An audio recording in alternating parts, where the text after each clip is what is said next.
Moi, j'avais trop envie de partir à Tahiti.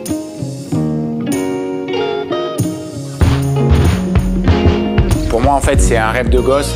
Et surfer des eaux cristallines dans un décor paradisiaque, la nature, elle est encore vierge, tout est préservé, les paysages, ils sont incroyables.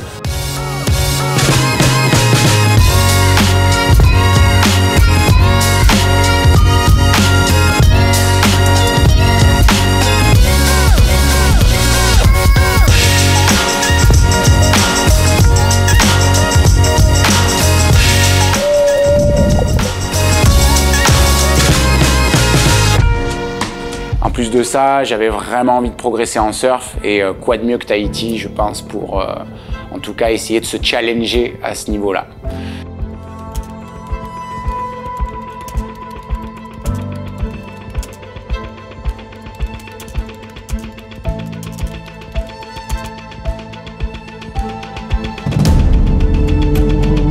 Voilà. Désinfecter ça. C'est une connerie, quoi. Onshore, il n'y a pas de vague. Oh, en parlant de challenge, toute ma vie, en fait, elle a été, je vais pas dire bercée, mais elle a été agrémentée de blessures. Quelqu'un de plutôt cassé. Je me suis fait opérer 3 fois des genoux, un pneumothorax, des ligaments croisés cassés. Enfin, je te fais pas la liste des détails et de toutes les opérations chirurgicales que j'ai dû subir. L'opération que j'ai subie au poumon m'a tout de suite fait comprendre, dès que je suis sorti de l'hôpital, qu'il fallait que je mette en place des choses dans ma vie si je voulais continuer déjà à respirer comme il faut et continuer à avoir une capacité respiratoire qui me permette de faire le sport que j'aimais le plus. Cet état d'esprit, cette motivation et cette résilience peut-être aux choses difficiles, que ce soit les blessures physiques ou mentales, m'ont au final beaucoup apporté en tant qu'humain et aujourd'hui je peux le transmettre dans mon travail.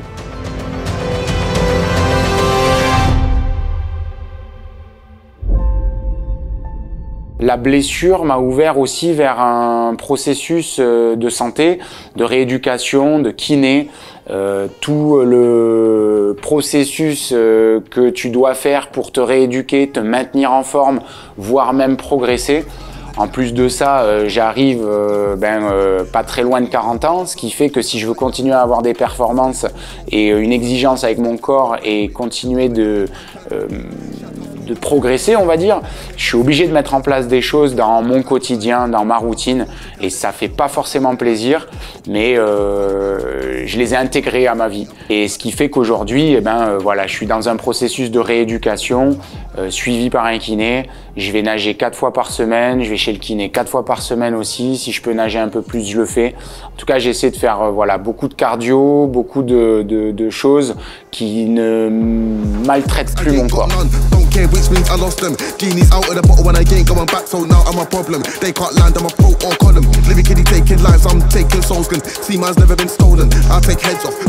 En fait, l'état d'esprit que la blessure et mon travail m'ont forcé à comprendre à travers l'expérience, c'est ce que j'utilise au quotidien dans l'aspect entrepreneurial de mes activités. C'est-à-dire que je gère une organisation depuis 16 ans. Donc l'entité, c'est Old Skull Skateboard, et avec laquelle j'accompagne une partie des meilleurs espoirs français dans le cadre de skate camp ou de cours de skate.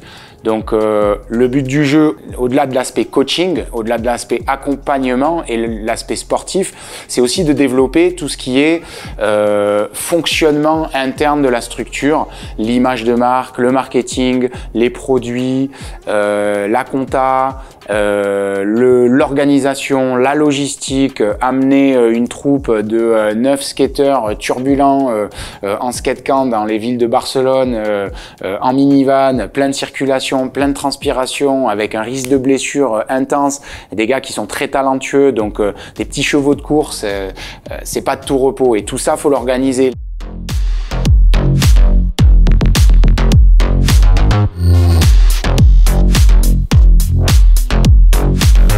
Que ce soit dans le sport ou que ce soit dans une entreprise, que tu sois sportif, débutant de haut niveau ou entrepreneur, il faut avoir cette motivation, ce drive qui te fait te lever le matin pour accomplir des choses.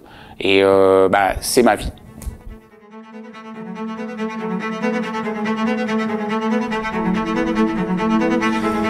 Je suis de nature hypersensible, je vis les émotions de manière très forte. Le fait d'être blessé, ça m'a couché du côté physique, mais aussi du côté mental. Quand tout ton monde il s'effondre du jour au lendemain, quasiment, qu'est-ce que tu mets en place à l'intérieur de toi pour aller de l'avant?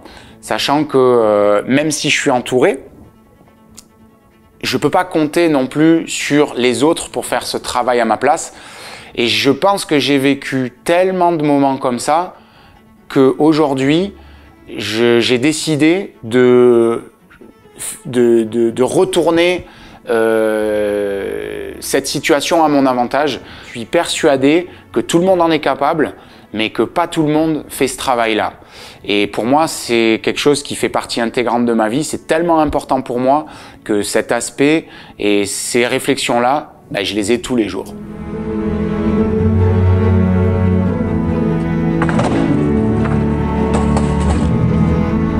Ce que j'aime retenir dans tout ça, c'est surtout que c'est des expériences vécues, qu'elles soient bonnes ou mauvaises, que ce soit des chutes ou des réussites.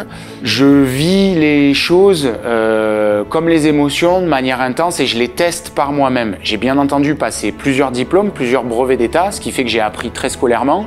J'ai été à la fac également, mais la plupart de mon apprentissage s'est fait également aussi par le temps et donc c'est beaucoup de vécu. En fait, du coup, toutes ces expériences, ça fait ma force, ce qui fait que j'étais prêt à organiser mon voyage à Tahiti et à partir direction Teahupo'o. Seulement, le souci, c'est que j'ai pas eu beaucoup le temps de m'organiser, ce qui fait que la planification de ce voyage s'est résumée à zéro, rien du tout. Et tout ne s'est pas passé comme prévu.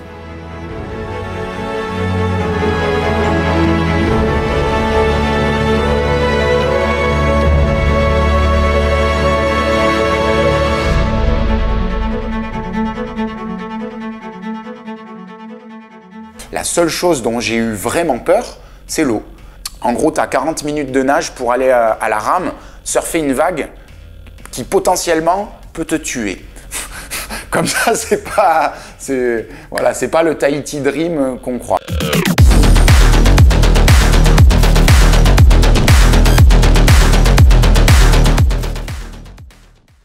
J'ai décidé de partir donc à Tahiti, vivre une expérience personnelle. L'idée de ce voyage, c'est surtout savoir comment je me sens tout seul. Savoir comment je suis capable de gérer mes projets, justement professionnels, personnels, physiques et mentaux. Et l'idée, c'est justement de vivre ce package total. Vivre ce package total. Air France a eu tellement de retard que je dois décaler tous les vols de quasiment une journée. Je trouve que quand on se rend compte des choses par soi-même, l'information, elle est plus vite intégrée. Je fais partie de ces gens-là. Je suis pas très scolaire. C'est pour ça que je me donne des objectifs et des challenges un petit peu plus haut que mon niveau et que je puisse retransmettre ce que je vis à travers mon métier justement qui est d'accompagner les sportifs, principalement les skateurs, à développer un petit peu leur plein potentiel.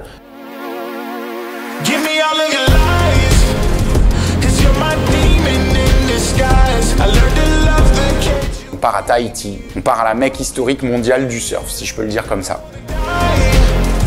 C'est l'une des eaux les plus puissantes au monde, je m'en suis bien rendu compte, et j'y vais donc pour progresser en surf.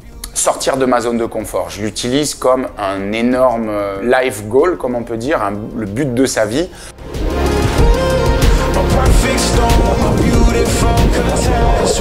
Je sais que pour moi c'est beaucoup. Je suis préparé mais je ne suis pas pro surfeur. Est-ce que j'y arrive, est-ce que j'y arrive pas? Le but du jeu, c'est vraiment de plonger dans l'action. C'est vraiment une découverte de soi, une découverte de ses limites, une découverte de ses capacités. Une découverte, comme une introspection, mais à plus grande échelle. Ouah, devine quelle heure il est. Je croyais que c'était l'heure de surfer, j'entendais les coques et tout. En plus de ça, je voulais documenter mon expérience. C'est pour ça que j'ai beaucoup filmé, pour pouvoir peut-être voir une évolution ou être témoin tout simplement de ce que j'ai fait là-bas. Tournée de l'île, Et j'ai acheté des petites bananes là-bas, il y a un truc. Donc la principale difficulté pour moi, c'est que j'ai été beaucoup blessé. Tellement que j'ai usé mon corps prématurément. Et aujourd'hui, j'en paie le prix fort. On dirait pas comme ça parce que je m'entretiens beaucoup et que je m'alimente différemment. Donc je suis le témoin que l'hygiène de vie agit sur les capacités physiques et la santé mentale, puisque c'est quelque chose que je découvre depuis plusieurs années. 4h30 et le soleil il se couche assez tôt à Tahiti. Donc on va dire qu'à 6h30 il fait nuit noire. Je suis pas surfeur pro et j'ai pas grandi au bord de l'océan. Tout ce que je sais, c'est que j'ai un rêve et j'ai envie de le réaliser. Ok, j'ai fait une connerie quoi. Ah voilà. Jour 2. C'est jamais allé. Mission 1, check. Péter un paddle à Tehupo. Allez, vas-y, zou. J'y vais pour me mettre en situation de débutant dans un milieu qui n'est pas le mien. J'utilise ma personne pour essayer de me confronter à des domaines qui ne sont pas les miens pour pouvoir mieux comprendre la psychologie des gens à qui j'enseigne. Aujourd'hui, je me suis réveillé et le moral, il est pas... Je me sens un petit peu bizarre. Hier, j'ai cassé le paddleboard. Donc en fait, c'est grâce à ma préparation, c'est grâce à cet état d'esprit que j'ai pu justement me confronter à cette eau puissante, aux vagues comme Te Aupo, Tahapuna. Et le fait de ne pas réussir à prendre des vagues, le fait de ne pas être chez soi, le fait d'être impressionné par le décor, par la puissance, tu remets tout en question à chaque fois. Et c'est vrai que cet état d'esprit m'a beaucoup servi à Tahiti, quand par exemple, dès le premier jour, j'ai cassé le paddle. Et là, je me suis retrouvé vraiment à tout remettre en question. Je me suis dit, mais en fait, qu'est-ce que tu fais là ? T'es qui pour te confronter à la vague la plus puissante au monde? Je rappelle que modestement, c'était pas non plus des énormes conditions, mais cette vague est juste super impressionnante. Je suis à mi-chemin à Tahapuna, Tahiti. Et je te dis pas comme c'est la galère pour revenir à la rame.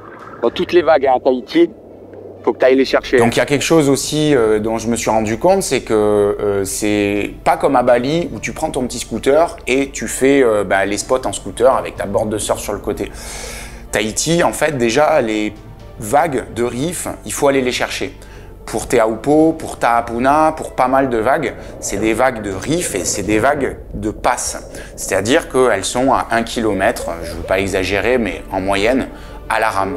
Soit tu vas en bateau, et là, il faut payer, mais ça reste très difficile d'accès. Tu peux pas y aller en bateau tout le temps. Donc, moi, j'y suis allé quasiment à la rame tout le temps, à chaque fois que je voulais surfer justement de belles vagues. Mais la chose la plus dangereuse à Tahiti, pour moi, c'est l'eau. La seule chose dont j'ai eu vraiment peur, c'est l'eau. En gros, tu as 40 minutes de nage pour aller à la rame, surfer une vague qui potentiellement peut te tuer. Comme ça, c'est pas le Tahiti Dream qu'on croit.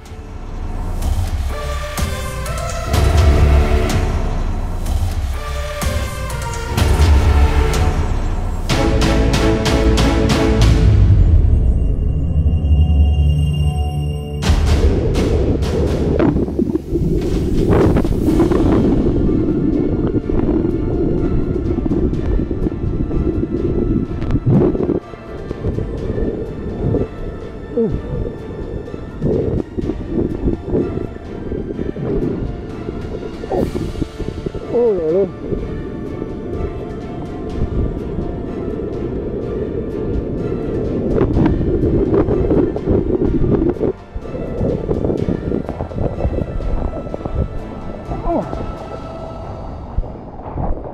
Oh l'enculé.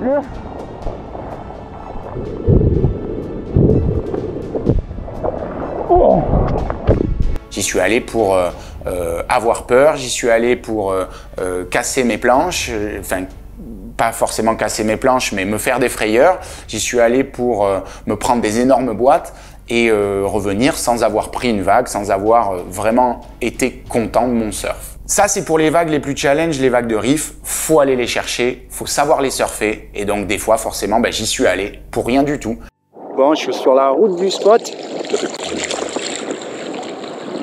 Et j'ai demandé à plusieurs personnes. C'est assez intimidant quand j'ai vu 2-3 têtes à l'eau, mais je sais pas du tout à quoi m'attendre. Donc je vais là jouer safe, là je longe le rythme. Il y a un plongeur à gauche, il y a un petit bateau aussi. Je suis pas super rassuré, mais ça va. Je sais pas du tout ça a l'air d'être bonne taille, mais je sais pas du tout à quoi m'attendre. J'ai pas vu de gars surfer pour l'instant. Je vais y aller en découverte. À côté de ça, il y a aussi la recherche de spots, c'est-à-dire que quand on a marre de chercher des vagues qui sont potentiellement trop dangereuses ou quand tu as envie de te reposer, il faut aller explorer un petit peu. Donc aujourd'hui, faire un tour complet de l'île, ça se transforme en exploration une nouvelle fois. Le surf, tu dépends de la météo. Ça veut dire que dans ta tête, tu te dis j'ai envie de faire une super session, j'ai envie d'y aller, j'ai envie de profiter. Onshore, il n'y a pas de vagues. Être tout seul à l'eau, avoir des conditions petites mais parfaites. Tu t'imagines le paysage magnifique d'une belle session de surf. Sauf que c'est jamais comme ça. Il y a des gros têtes qui arrivent, je connais pas du tout le spot. Et puis c'est gros vague, mais au moins j'aurais vu le spot. Donc le surf, ça t'apprend aussi à t'adapter au milieu, à la météo et surtout à t'adapter à ton mindset. C'est-à-dire que si t'as pas l'état d'esprit de quelqu'un qui justement se remet en question, se repositionne, revoit ses exigences à la baisse ou à la hausse. En gros, s'adapter. Si tu t'adaptes pas, que ce soit à ton état d'esprit, aux gens qui t'entourent ou à la météo, en fait, tu seras toujours frustré. Et c'est vrai qu'à Tahiti, j'ai vécu toutes ces émotions-là.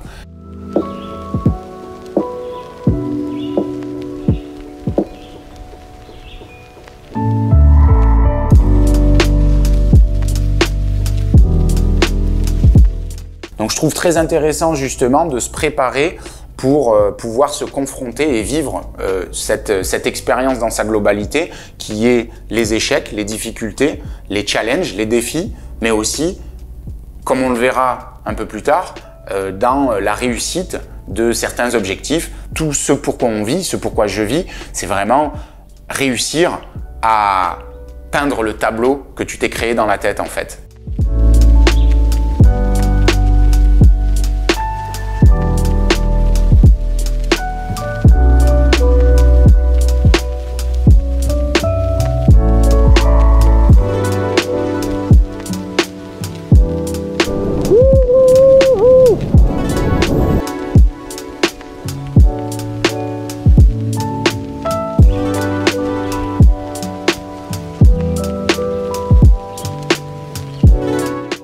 En plus du progrès surf et challenge que je me mets aussi le challenge de développer mon activité.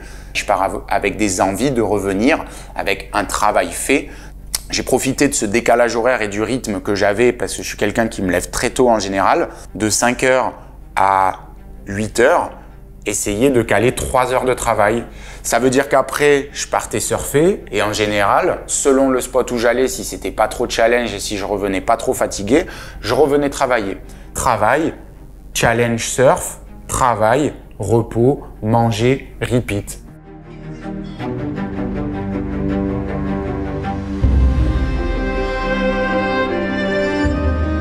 Donc c'est vrai que savoir que je suis capable également de gérer un minimum d'activité à distance, c'était quelque chose pour moi qui était important d'expérimenter puisqu'on n'est pas dans sa zone de confort, on est en voyage, donc on est un petit peu on the go, on est sur la route, mais effectivement c'était quelque chose qui était très important pour moi, continuer mes activités à l'étranger.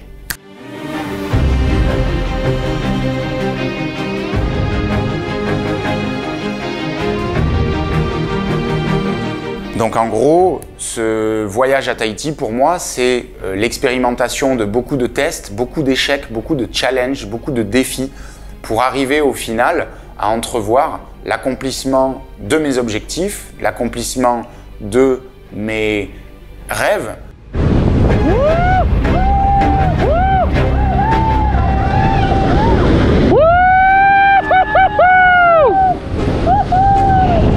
Le fait de surfer des vagues comme Te Aupo qui sont très dangereuses, qui sont au-delà de mes capacités physiques, m'ont fait prendre conscience que le talent ne concerne que quelques chanceux. Pour ma part, je suis pas quelqu'un qui a grandi au bord de l'océan, j'ai pas eu le don, le talent naturel. Par contre, j'ai su aller chercher mes capacités. C'est-à-dire que l'attitude qu'on peut avoir vis-à-vis de soi, c'est quelque chose qu'on peut travailler tous les jours. Tandis que le talent, c'est quelque chose d'inné. Je ne sais pas si tu vois ce que je veux dire, mais justement, j'ai appris à travers cette expérience que je ne suis pas la personne la plus douée, ni la plus talentueuse, mais avec le travail et avec l'état d'esprit qui va avec, tu peux compenser ce talent que tu n'as pas à la base. Et le plus important, c'est que ton attitude, tu peux la travailler tous les jours. Le talent, tu l'as ou tu ne l'as pas. Donc j'ai choisi de travailler mon attitude vis-à-vis de moi-même pour pouvoir me mettre en situation d'échec et éventuellement pouvoir le retransmettre.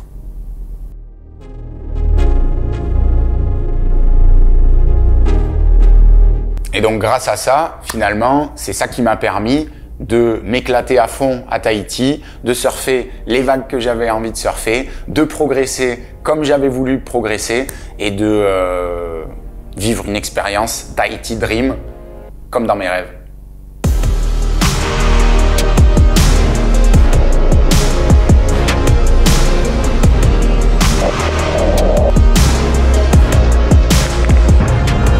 Salut les baleines, tonton!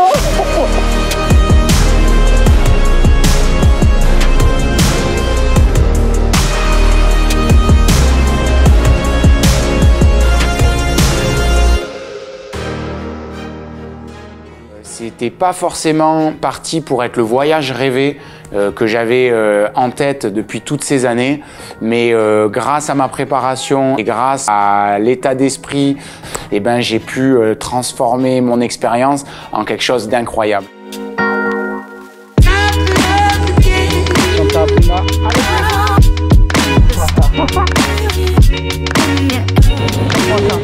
Et là, on va parler justement des plus belles choses qui me sont arrivées à Tahiti, notamment voilà, surfer les plus belles vagues et me mettre dans un tube à Te Aupo.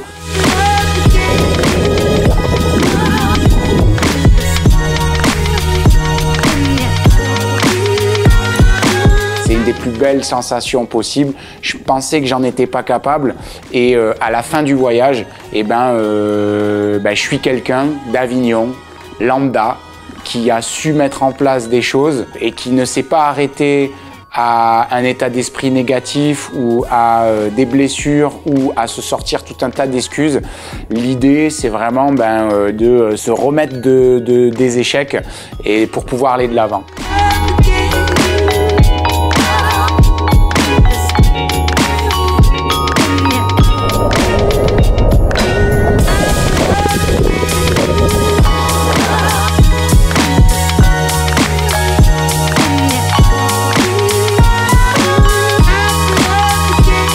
Donc si tu es préparé, si on se prépare bien, si on garde un état d'esprit où tu as envie d'aller de l'avant, en fait tu t'arrêtes pas. Et l'idée que je me fais justement aujourd'hui de ce voyage, c'est qu'en fait j'ai vécu les hauts, les bas, et en fait ça fait un tout qui me donne envie de revivre le voyage exactement de la même manière pour pouvoir arriver au même résultat. Le lever de soleil, il est magnifique. Check. Je suis reparti à Papeete après la deuxième tentative pour retirer des sous, enfin faire du change. Mission réussie. Mission 2, mettre de l'essence.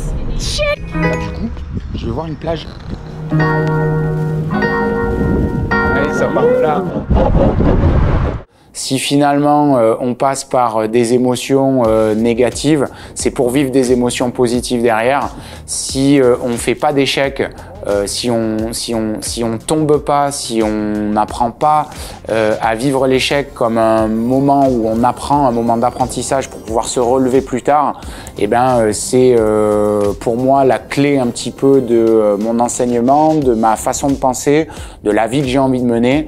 Et c'est pas quand est-ce que tu vas tomber, quand est-ce que tu vas te sentir nul qui compte. C'est qui tu vas devenir grâce à ça.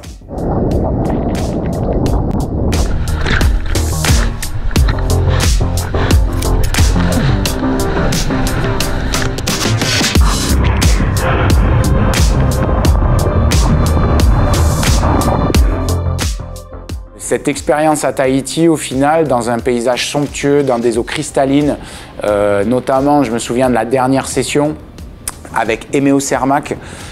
Il nous a emmenés, son père, son frère et moi, on est partis sur un petit bateau. Comme moi, j'emmène les jeunes en skate camp à Barcelone pour leur faire découvrir les spots.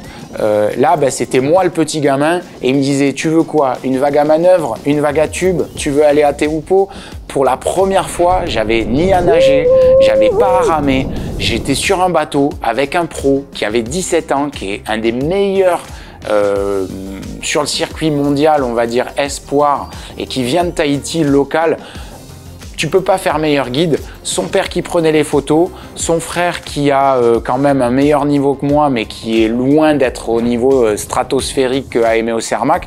Et là, je me suis rendu compte que ben, j'avais progressé, que j'étais sur le chemin que je souhaitais et que en fait, j'avais envie d'être nulle part ailleurs qu'à ce moment-là.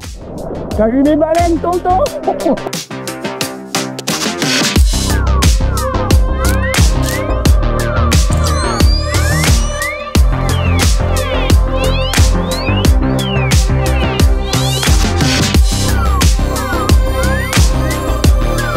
Je prenais l'avion le lendemain, je devais encore aller me faire tatouer et en fait j'étais devant un arc-en-ciel à surfer des tubes avec Emeo, avec son père, on était 4. On a vu des dauphins et des baleines au fond et on était au paradis. C'était incroyable. Oh, c'était incroyable. Bon, sunset de ouf, ça doit être sûrement le dernier sunset que je verrai. Si j'avais pas eu les galères du début, je pense que j'aurais pas su voir la chose telle que la nature me l'a présentée. J'ai compris que Tahiti, c'est une eau très puissante. J'ai compris que Tahiti, il faut le voir pour le croire. J'ai compris que Tahiti, c'est quelque chose de mystique, d'historique, à préserver absolument. J'ai compris que les personnes là-bas, elles sont accueillantes, elles sont aussi conquérantes. J'ai appris que je n'étais pas tahitien. Je suis juste un spectateur qui a voulu vivre l'expérience à sa manière. I get mad at God, I get mad at God.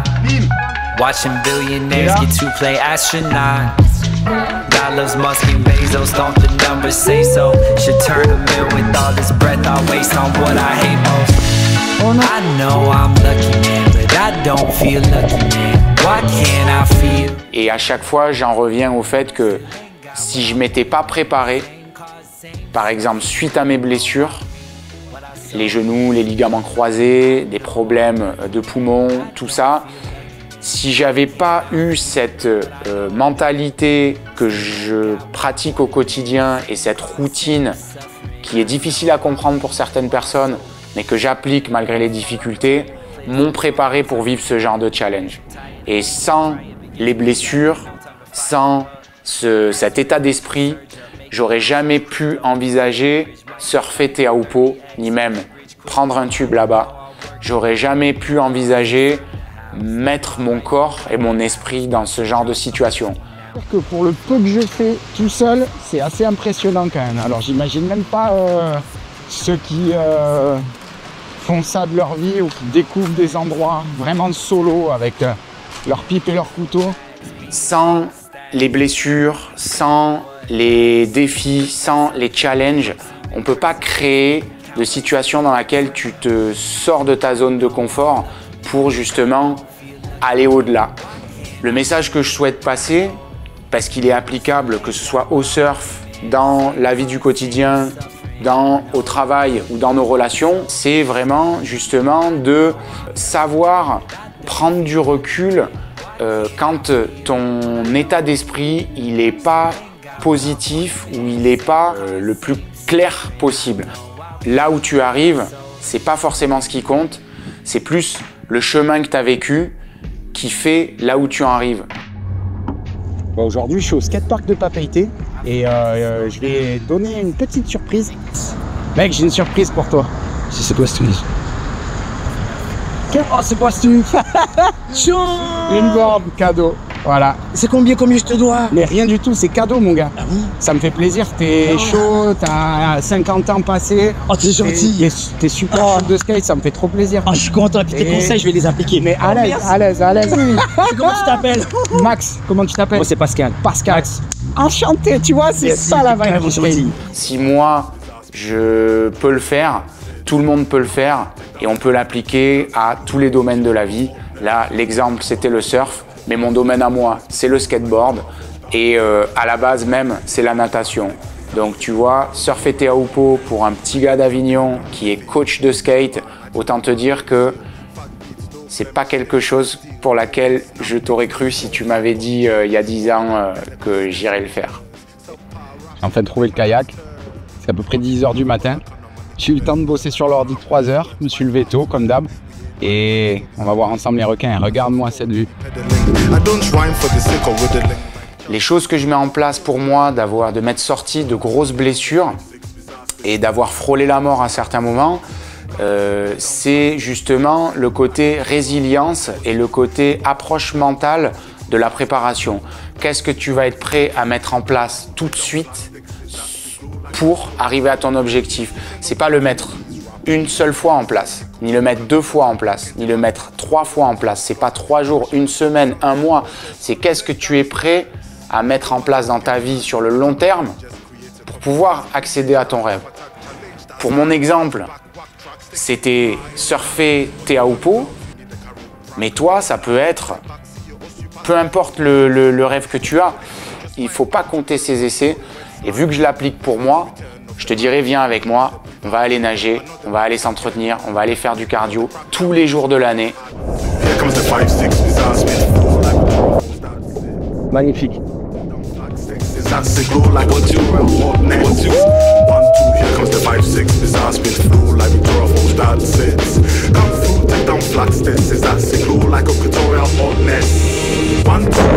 Il y avait Michel Bourrez, le patron.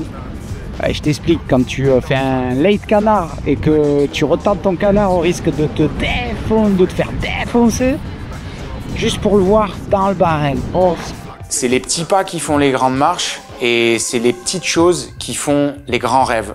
C'est-à-dire que si tu as un sac et que tu mets un grain de sable, ça représente rien. Mais si tous les jours de ta vie, tu mets un grain de sable, et ben en fait, tu as un sac plein. C'est valable ça pour tous les domaines de la vie. Si tu veux être riche, mets un petit sou de côté. Si tu veux avoir des tablettes de chocolat, fais 20 abdos par jour. Mais ne t'arrête jamais. Et ce pourquoi ça a marché pour moi dans le monde du skate, j'arrive à l'appliquer dans d'autres domaines. Et là, pour Tahiti, c'est exactement la même chose. J'ai essayé de me mettre en situation de débutant dans un domaine pour en apprendre le plus possible. C'est ouvrir un maximum notre esprit, parce que c'est en ouvrant notre esprit, en étant ouvert aux suggestions, en apprenant de ses échecs, en se mettant dans des différentes situations qu'on ne contrôle pas, et bien après qu'on peut avoir un plus large spectre de ce qu'est la vie, de ce que c'est la vie et de qui on a envie d'être pour soi et avec les autres. Regarde celle-là.